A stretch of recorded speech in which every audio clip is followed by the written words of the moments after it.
Very good morning, students. And we are moving to the next part. We have seen the introduction part and two typical stories of the poverty. One in urban area, one in the rural area. In the urban area, you are in and rural area. We can see many dimensions of poverty. They are not going to hospital when they are becoming sick, and they are not going to school, and even shoes a luxury for them, and that is in the urban area. And in the rural area, even soap and oil is a luxury. That is the condition, that much poor people they are. And this is the condition, it is the exact condition of India, where we are facing the poverty. And again, more than worst, this is somewhat okay. They at least they are having kacha house or a small tent to live, even though they can't meet the two times food or even single time food. And we are going to see some other dimensions, or the dimensions of poverty. They show that poverty means hunger and lack of shelter. First one, we can understand when we are hearing poor people, we are feeling like that they are feeling hungry, as well as there is no shelter for them. It is also a situation in which parents are not able to send their children to school. Third dimension is there is no chance to study, or parents are not able to send their children to school. Then, or a situation when the sick people cannot afford treatment, not the private hospital treatment, government hospital treatment. It may be 2 rupees a ticket, or asking them to go and collect some medicine from outside, which is they are giving freely from government hospital. It may affordable, and when they are want to purchase medicine from outside, that is not they can't afford. Then poverty also means lack of clean water, hygiene water. So when we are comparing this clean water, availability of the clean water, many of the middle class family also will include in this dimension. They are not getting good water or clean water for drinking. Next one, sanitation facility. Think about each and every urban area, how much sanitation facilities are there. Inside home we are trying to keep the sanitation, but when we are stepping out of the house, we are facing all the garbages.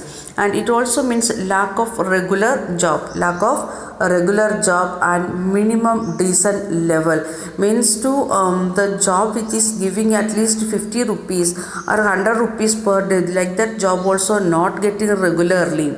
Then above all, it means living with a sense of helplessness, means they are not having that hope we can overcome all this thing. Instead of that, what we will do, what I can do, like that helplessness questions they are coming from their mouth, or they used to feel like that from their face. We can read that one.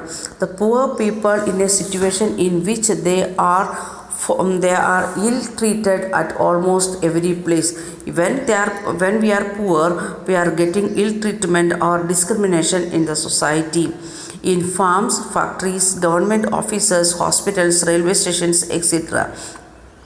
Think about our own attitude. We are means minimum at medium class or upper class family children, and how we are thinking about the poor people. Are we ready to facilitate something for them? Obviously nobody would like to live in a poverty. Even we are not liking to live in the poverty situation, or the poor people, so they also not liking the poor situation. So different dimensions we have seen. Once again, the dimension. First one, there is no food, means they are feeling hungry each and every time. There is no proper shelter, not even the shelter where they can take rest inside, like that condition. Then we can see the parents are not able to send their children to school, and if they are sick, they can't go and get the treatment from the hospital. They can't afford that much money. Then lack of clean water, that is the fifth dimensions. Then lack of sanitation facilities, that is next dimension. Then seventh one, there is no regular job which is giving minimum decent level of wage. Then they are feeling a helplessness in their mind and even in their words. Then the where each and every situation they are getting the ill treatment or the discrimination in the society, and wherever they are going, it is government or private areas, that is the same condition. And obviously the poor people or the anyone they are not ready to live in the situation of poverty. So one of the biggest challenge of independent India has to bring millions of its people out of abject poverty. Mahatma Gandhi always insisted that India would be truly independent only when the poorest of its people become free of human suffering. Means when India will become really independent when the poor people they are overcoming or getting out of these sufferings due to poverty. The poor people, when they are becoming free of human suffering, that day only India will become independent. So we are celebrating 70 we celebrated 70 years of Independence Day. Are we reached we are really become the independent? No, according to Gandhiji's view, we are still in independence. We are dependent on different things, and we are not independent still. So the independent India, and in 1947 when India became independent, that time this was the one of the biggest challenge in front of our leaders to overcome this or to help the poor people to get at least one time of meal. That was one of the biggest challenge, or the what we can say the rootest challenge.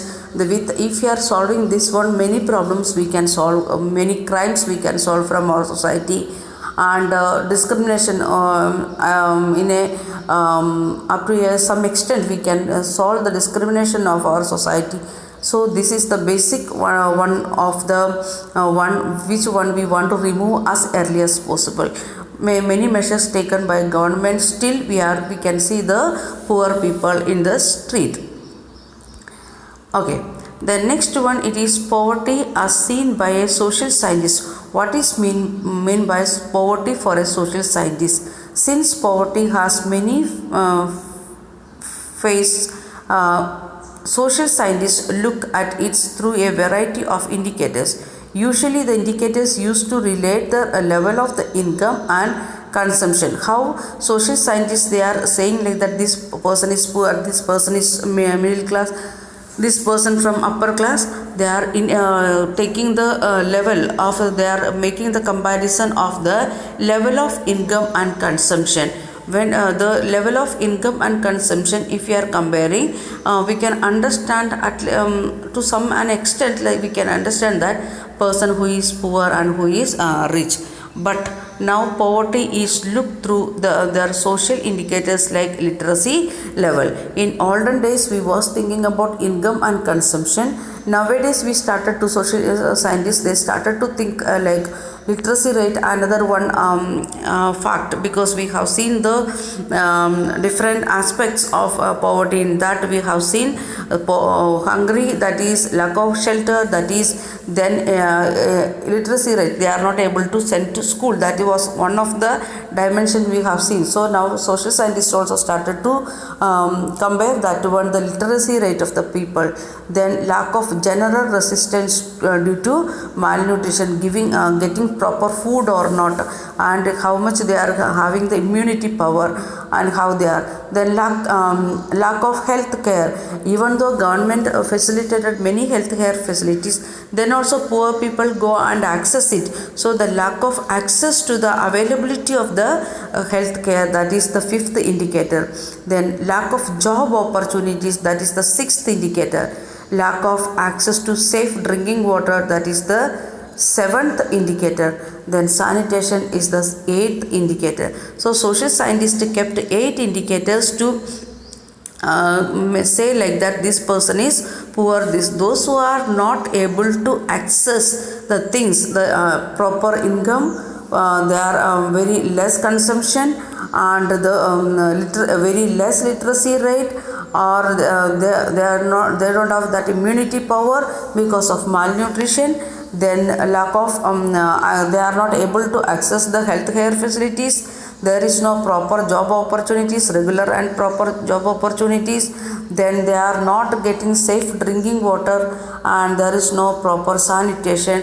Those who are living below of this one, we can say they are in situation in the poverty.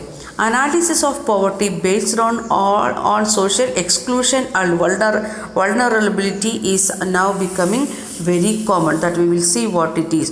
So these indicators we studied already in which lesson? Second lesson, when we studied about the human resources. If we are having all these things, then only we can say like that we are living in a we are leading a quality of life.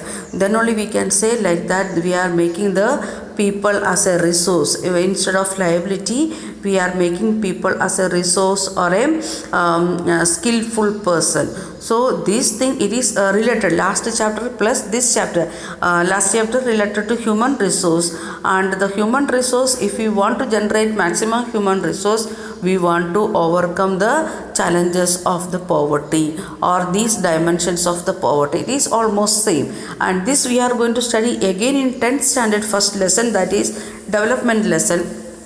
So you should keep in your mind all these points, and in coming classes, means not only in 9th, even 10th we needed these points, the quality of life of second chapter, as well as the indicators of poverty according to social scientists, or which dimensions the social scientists are studying to understand poverty. All these 8 points we want to keep in our mind. Okay, we will continue in next video.